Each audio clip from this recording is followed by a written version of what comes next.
होलिका दहन के दिन जस्टिस यशवंत वर्मा के सरकारी आवास में लगी आग और उस आगलगी में मिले एक करोड़ों रुपए की नकदी, उस मामले की जांच के लिए अब सुप्रीम कोर्ट ने दिल्ली हाई कोर्ट के चीफ जस्टिस देवेंद्र कुमार उपाध्याय से रिपोर्ट तलब की है। उस रिपोर्ट के आने के बाद सुप्रीम कोर्ट कॉलेजियम ये तय करेगा कि आगे उस पर रिपोर्ट से अगर संतुष्ट रहता है कॉलेजियम तो सही है, अगर रिपोर्ट में थोड़ी सी भी शक की गुंजाइश है तो फिर वो सवाल जवाब के लिए जस्टिस यशवंत वर्मा को तलब कर सकते हैं और यहाँ उनसे सवाल जवाब किए जा सकते हैं। अगर उसमें भी कोर्ट संतुष्ट नहीं होता है, कॉलेजियम संतुष्ट नहीं होता है, तो ऐसे में एक इन हाउस इंक्वायरी इनिशिएट की जा सकती है जिसमें सुप्रीम कोर्ट के एक जज और दो अलग अलग हाई कोर्ट्स के दो चीफ जस्टिस उस कमेटी का हिस्सा होंगे और वो जांच करेगी। जांच रिपोर्ट से अगर कॉलेजियम संतुष्ट रहता है तो फिर बात अलग है, और अगर उसमें थोड़े से भी शक शुबहे की गुंजाइश होती है तो कॉलेजियम फिर जस्टिस वर्मा को बुलाकर उस रिपोर्ट पर भी उनसे बात करेगा और पूछेगा, और उनके जवाब से अगर संतुष्ट नहीं होता तो पहले वो इस्तीफ़ा देने को कहेंगे, और अगर वो इस्तीफ़ा देने को तैयार नहीं होते हैं तो फिर सरकार से सिफारिश की जाएगी कि आरोपी जज के खिलाफ संसद में इम्पीचमेंट यानी महाभियोग की प्रक्रिया शुरू की जाए। और वो जब यहाँ की सिफारिश केंद्र सरकार तक पहुँचेगी तो सरकार फिर उसे राष्ट्रपति तक भेजती है, और चूँकि राष्ट्रपति ही जजों की नियुक्ति करते हैं, हाई कोर्ट और सुप्रीम कोर्ट के जजों की, राष्ट्रपति इस पर प्रक्रिया ये है कि राष्ट्रपति उस सिफारिश के बाद अटॉर्नी जनरल को अभियोजन के लिए अथराइज़ करते हैं, और फिर सबसे पहले ये मामला राज्यसभा में जाता है और राज्यसभा में अटॉर्नी जनरल अभियोजक की भूमिका में होते हैं और आरोपी जज को वहां तलब किया जाता है, और राज्यसभा भी उनसे सवाल पूछ सकती है, वहां के सभापति भी सवाल पूछ सकते हैं, और अटॉर्नी जनरल वहां पर अभियोजक की भूमिका में होते हैं, वो उनसे बातचीत करते हैं। अगर उन सवाल जवाब से, आरोपी जज के जवाब से सदन संतुष्ट नहीं होता है तो सदन मतदान होता है, और मतदान पर 2/3 या उससे ज़्यादा के बहुमत से उनके इम्पीचमेंट पर अपनी मुहर लगा देता है, और उस मुहर के बाद ये मामला फिर लोकसभा में जाता है, और लोकसभा में इम्पीचमेंट पर बहस होती है, और वहाँ से भी अगर 2/3 बहुमत से पास हो जाता है तो फिर इम्पीचमेंट यानी महाभियोग में उनको जज को, संबंधित आरोपी जज को हटा दिया जाता है। लेकिन अगर वहाँ प्रस्ताव गिर जाता है तो फिर जज का महाभियोग का प्रस्ताव निरस्त हो जाता है। तो फिलहाल अभी सुप्रीम कोर्ट कॉलेजियम ने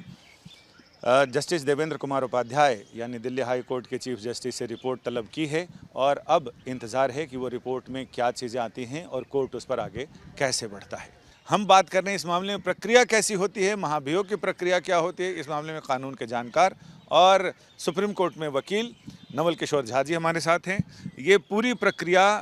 अब यहाँ से इन हाउस इंक्वायरी अभी तो शुरू नहीं हुई है, अभी तो कोर्ट ने सिर्फ कॉलेजियम ने रिपोर्ट मांगी है chief justice Delhi high court से, तो इसमें कानून क्या कहता है और स्थापित प्रक्रिया क्या है? नहीं, कानून का जहाँ तक स्थापित प्रक्रिया है, ये इन हाउस के बारे में हम इसकी जानकारी पूरी नहीं होती है, लेकिन सबसे प्राथमिकता होती है महाअभियोग। महाअभियोग इन पर चलाया जा सकता है साक्ष्य मिलने के बाद, लेकिन आजकल कुछ वर्षों में मैं देख रहा हूं कि प्रक्रिया ये है कि पहले इन हाउस जो है इनकी एक गठन होती है, एक चीफ जस्टिस से रिपोर्ट मंगाया जाता है, 2-4 जजों की कमेटी होती है वहां पर, और इनको वहां पे जवाब देने का मौका दिया जाता है। जब वो मौका वहां दी जाती है, एक नेचुरल जस्टिस के तहत इसको कहा जा सकता है, लेकिन मुझे लगता है कि सबसे ज़्यादा जो महत्वपूर्ण विषय होता है वो होता है महाअभियोग, जो पार्लियामेंट के किसी सदन में, पार्लियामेंट में किसी खासकर राज्यसभा के अंदर में महाअभियोग का प्रस्ताव उठाया जाता है। कुछ दिनों में कुछ जजों के ऊपर भी इस तरह से महाअभियोग की बातें आई है, और कुछ लोगों ने स्वेच्छा से जो है अपना इस्तीफा दिया है, और 124(4) अनुच्छेद के तहत जो है मुख्य न्यायाधीश जो है सरकार को ये कह सकते हैं कि इनको हटाया जा सकता है या हटाया जाए इनको, ये प्रक्रिया है। इस तरह से आप किसी भी न्यायाधीश को, जो उच्च न्यायालय का हो, इवन कि सर्वोच्च न्यायालय का हो, उसको हटाया जा सकता है। ये महाअभियोग ही सबसे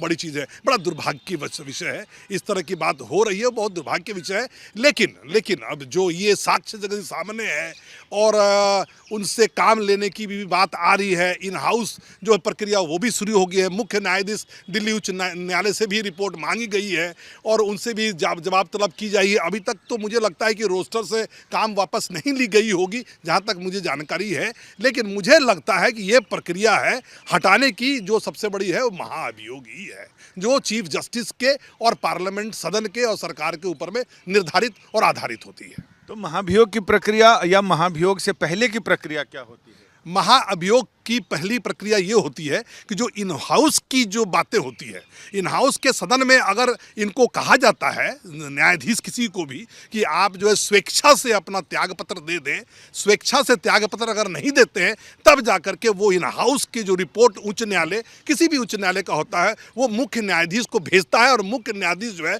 सिफारिश करता है सरकार सुप्रीम कोर्ट के मुख्य न्यायाधीश, सुप्रीम कोर्ट के मुख्य न्यायाधीश सिफारिश करती है सरकार को कि आप महाअभियोग की प्रस्ताव जो है शुरू कर सकते हैं। दूसरा एक और भी आता है, किसी भी सदन का कोई भी सांसद 60 से ज़्यादा या 60 तक या कोई एक अनुवर्णित जो है संख्या होती है, वो भी इस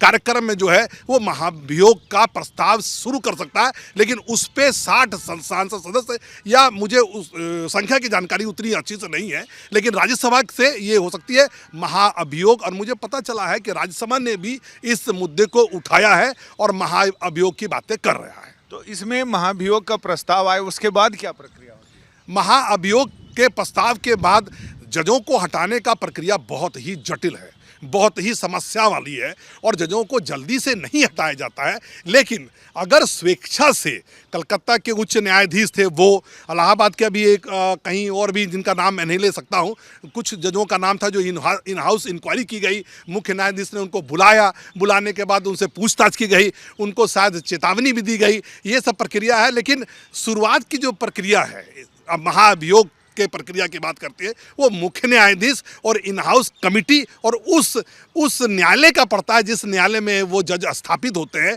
और वहाँ की रिपोर्ट वो बहुत गंभीर और उन्हीं पर सारे इंपॉर्टेंट बातें होती है। तो अगर यहाँ से किसी भी जज के लिए महाभियोग का प्रस्ताव सुप्रीम कोर्ट कॉलेजियम भेजता है या सुप्रीम कोर्ट से जाता है वो प्रस्ताव, तो फिर उसके बाद क्या होता है आगे? सरकार को अनुशंसा की जाती है कि भाई मुझे इंक्वायरी के दरमियान इन हाउस कमेटी के दरमियान जो है ये साक्ष्य मिला है। तो कोशिश करते हैं कि इन हाउस कमेटी में उच्च न्यायालय न्यायाधीश और भी मुख्य न्यायाधीश जो भी होते हैं, ये प्रक्रिया बता रहा हूँ मैं, कि उनको कहा जाता है कि भाई स्वेच्छा से जो है आप इस्तीफा दे दें। ये जहाँ तक मुझे जानकारी है। अगर वो ना दें फिर महाअभियोग जो है प्रस्ताव आती है, दोनों सदनों में आती है, दोनों सदनों में आकर के 2/3 बहुमत से पास होती है। 2/3 बहुमत से पास होने के बाद राष्ट्रपति के पास जाकर के इनको हटाया जा सकता है महाअभियोग के दरमियान। लेकिन ऐसा मुझे लगता है 1-2 ही प्रक्रिया अब तक मुझे ध्यान है कि मुडगल का भी था, बम्बई हाईकोर्ट का, एक कलकत्ता की बात आ रही थी, स्वेच्छा से उन्होंने त्यागपत्र दे दिया था। लेकिन मुझे अभी तक इसकी जानकारी नहीं कि किसी ने जो है महाअभियोग फेस किया हो। ये प्रक्रिया जो संविधान में वर्णित है ये काफ़ी पेचीदा है, समय लेने वाली है, लेकिन अब तक अगर देश के 75-77 साल के इतिहास में देखें तो किसी भी जज के खिलाफ महाभियोग की प्रक्रिया अभी अपने निर्णायक स्तर तक नहीं पहुंची।